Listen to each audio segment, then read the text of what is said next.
बहुत गंभीर था, इसीलिए तो बहुत चुस्त जो भी है अभी चल रही है, जो भी काउंसलिंग बहुत अच्छे ढंग से, कल भी जो काउंसलिंग हुई है गणित विज्ञान और भाषा की विषय की, उसमें जो भी पदाधिकारी थे बहुत ही मुस्तैद तरीके से थे। ऑनलाइन कैमरा भी लगा हुआ था, ऑनलाइन मॉनिटरिंग की जा रही थी और अभ्यर्थी भी सजग थे इस बार। जो भी अभ्यर्थी थे, पूरा वीडियो तो नहीं लेकिन अपने कोटि का वीडियो जरूर वो अपने मोबाइल में रिकॉर्ड करके रखते थे, ताकि किसी प्रकार की कोई बाधा आगे उत्पन्न न हो, विभाग ये न बनाए कि मेरे पास वीडियो नहीं है, तो उस समय अभ्यर्थी अपना मोबाइल में दिखा सके हाँ ये। इसलिए इस बार सिवान में किसी तरह की कोई शिकायत नहीं मिलने वाली है। आज भी शांतिपूर्ण तरीके से ही काउंसलिंग हुई है। कुछ फैमिली वजह से मेरी दादी माँ का तबीयत थोड़ा खराब हो जाने की वजह से आज मैं नहीं जा पाया। कल पूरे दिन मैं वहीं पे था सेंटर पे। कल मैं जो लिस्ट होती है सिलेक्शन चयन सूची, वो जैसे ही काउंसलिंग समाप्त हुई उसके 2 घंटे के अंदर उन्होंने चयन सूची प्रकाशित की और वहां पे चिपकाया भी गया। उसका मैं तुरंत उसका कॉपी लेकर अपने सभी मेंबर ग्रुप मेंबर को शेयर भी किया कि भाई देख लीजिए आज की चयन सूची ऐसे ही है। इसलिए इस बार कहीं से भी 1% भी कोई दिक्कत नहीं आने वाली है। थोड़ा ये जो सिवान जो है ये यूपी से सटा हुआ डिस्ट्रिक्ट है, तो यहाँ हमेशा थोड़ा कट ऑफ आ ही जाता है। कल यूआर मैच में महाराजगंज प्रखंड का 87 गया है यूआर में, लेकिन वही यूआरएफ में फीमेल में जब आया तो 67 तक आया। एक लक भी है कि किसी नियोजन इकाई में बहुत हाई मेरिट चली जा रही है, किसी नियोजन इकाई में वही बगल में हुसैनगंज प्रखंड था, कोई मैथ साइंस की चल रही थी, वहां पे 72, 73 या 74 यही गया यूआर का, इससे ज्यादा नहीं। लेकिन वही महाराजगंज में थोड़ा सा कट ऑफ हाई गया क्योंकि कुछ यूपी वाले भी आके इस बार थोड़ा सा ज्यादा सीट लिए हैं। कोई बात नहीं, सबका हक है, अब जिसका बनता है वो तो सीट अपना करेगा ही। हमारे एक देवरिया जिला की महिला का भी हुआ है यूआरएफ में महाराजगंज में ही।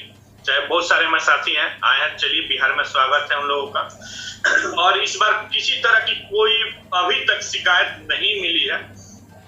हाँ, 1-2 अभ्यर्थी का किसी कोटि में मतलब शिकायत है कि ये अभ्यर्थी का मतलब सीटेड गलत है या जो भी है, तो वो अपना अंदरूनी, वो तो विभाग जांच आगे कराएगी। अगर मैं एक बात जरूर कहना चाहूंगा इस बार कि जिस विभाग ऐसा करे कि एक अभ्यर्थी के चलते पूरे नियोजन इकाई न भंग करे। अगर जिस कोटि में जिस कैटेगरी में अगर कहीं दिक्कत है उस कोटि का नाम हटा दे या उस पर जो भी कार्रवाई करनी है करे, लेकिन उसके चलते पूरे नियोजन इकाई जो 12, 10 या 14 अभ्यर्थी उन पर किसी तरह का कोई एक्शन ना लिया जाए। मैं ये क्योंकि जो भी सही है उनको गलत के चलते उन सही अभ्यर्थियों को भुगतना पड़ जा रहा है। इसलिए ये चीज मैं उन विभाग के अधिकारी को अनुरोध करूंगा कि इस तरह की कार्रवाई इस बार न की जाए। मैं एक कल मधुबनी का 22 को जो हुआ है मधुबनी में सोशल साइंस का, वहां भी किसी एक कोटि में दिक्कत आई है, तो वहां पे कुछ मामला हुआ है, गौरावरम या कुछ है कोई प्रखंड है, तो वहां पे तो मैं सिर्फ किसी एक ही कोटि का वहां पर मामला है, इसलिए थोड़ा सा वहां पे दिक्कत आई है। तो मैं ऐसे राजेंद्र सर से भी बात हुई थी, उन्होंने सचिवालय में जाके आवेदन भी दिए हैं। पूर्णिया वाले मामले में भी कल आवेदन दिया गया था, लेकिन अच्छी ढंग से काउंसलिंग की प्रक्रिया कराई जा रही है। और आज 25 तारीख प्रखंड लेवल की काउंसलिंग थी 1 to 5 की, वो भी समाप्त हो चुकी है। आगे अब पंचायत लेवल की काउंसलिंग है। जो भी साथी हमारे वंचित रह गए हैं उन सभी साथी को मैं फिर से अग्रिम शुभकामना देता हूं कि आप लोग पंचायत लेवल पे जरूर चयनित होंगे। हमारे साथी पूछ रहे हैं कि क्या 2021 में जो टीईटी हुआ है उसको मौका मिलेगा? बिल्कुल मिलेगा मौका, आप बिल्कुल ना घबराएं। अब मैं रुपेश जी के पास में जाना चाहूंगा। रुपेश जी, जैसे कि आप तो शायद वहां भी गए थे, मुझे जहाँ तक पता है सचिवालय जी, कल सचिवालय गए थे।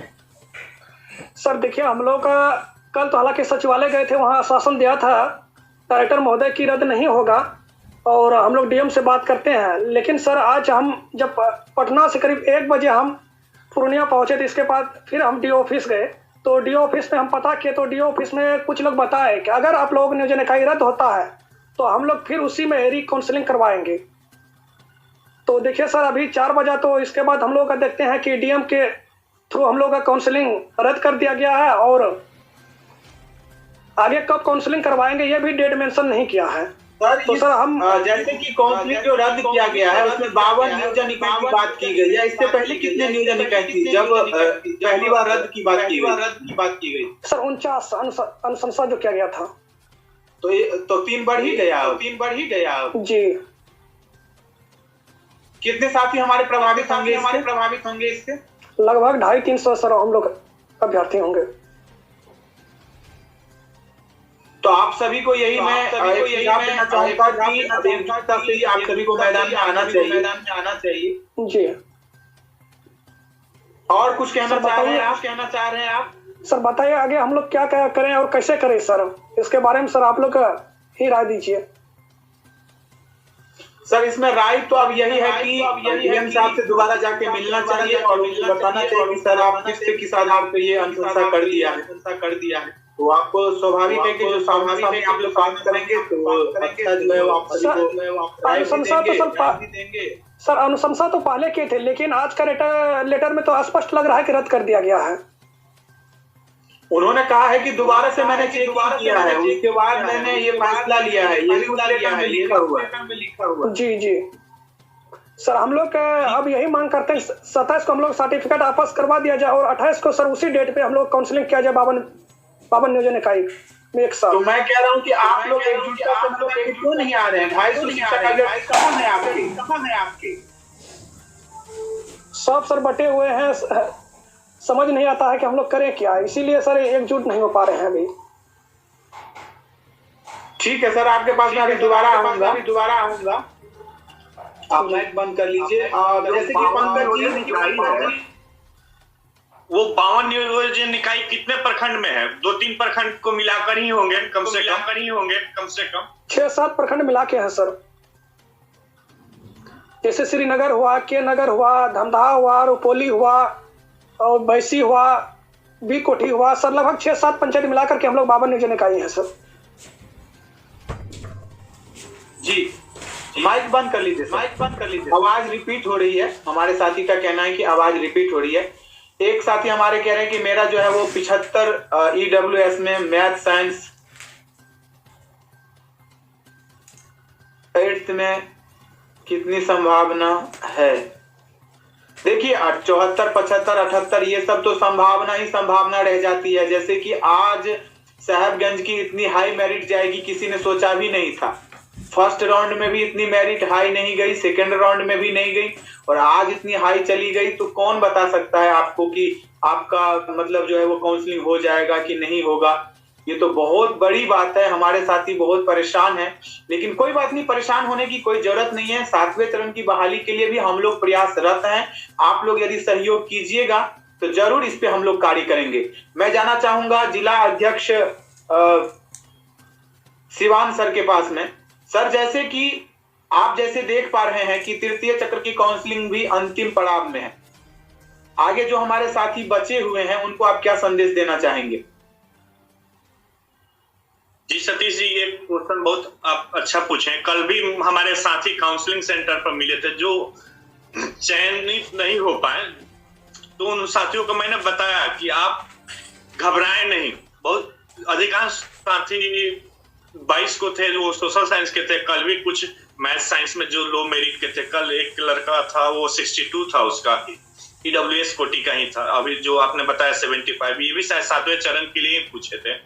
उन अभ्यर्थियों के लिए बोले जो जितना कष्ट झेलना था वो हम लोग झेल चुके हैं। अब आप लोग को कष्ट नहीं होगी, क्योंकि अब जो भी प्रोसेस होगा वो ऑनलाइन होगा, सेंट्रलाइज होगा। जिस तरह विभाग ने बताया है, तो आपको घर बैठे आप ऑनलाइन करना है, फॉर्म डालना है, ऑनलाइन सेंट्रलाइज, मतलब पूरे नहीं झोला लेके पूरे नियोजन इकाई हम लोग जैसे घूमना नहीं है। हम लोग कम से कम 2 महीना बिहार भ्रमण पर थे हम लोग। तो इस तरह की आप लोग एक दिन बैठिए, अपने ऑनलाइन फॉर्म भर देना है सेंट्रलाइज तरीके से। उसके बाद आपका शायद हो सके तो डिस्ट्रिक्ट वाइज कहीं आपका ये मांगे चॉइस कि आप कौन कौन से डिस्ट्रिक्ट पहले चॉइस करना चाहते हैं। उसके बाद उस डिस्ट्रिक्ट अगर जो मिल जाएगा उसके बाद आपको प्रखंड चॉइस के मिले। इस तरह का कुछ जरूर सिस्टम वो अपना डेवलप कर रहे होंगे। तो इस तरह की सुविधा होगी 7वें चरण के अभ्यर्थियों के लिए। जैसे हम लोग का 25 फरवरी का नियुक्ति या नियोजन पत्र मिलता है, उसके बाद मार्च में जैसे हमारे प्रधान सचिव द्वारा, अपर मुख्य सचिव संजय सर द्वारा बोला गया है कि मार्च में हम 7वें चरण की बहाली प्रोसेस स्टार्ट कर देंगे। अब मुझे पता भी चला कि इन लोगों ने ट्विटर कैंपेन से भी विभाग पर दबाव बनाना अभी से ही स्टार्ट की। ये बहुत अच्छी बात है, आप विभाग को हमेशा दबाव बनाए रखें, क्योंकि शिक्षा विभाग को आप पता ही है कितना एक्टिव रहता है, वो भी बिहार की शिक्षा व्यवस्था।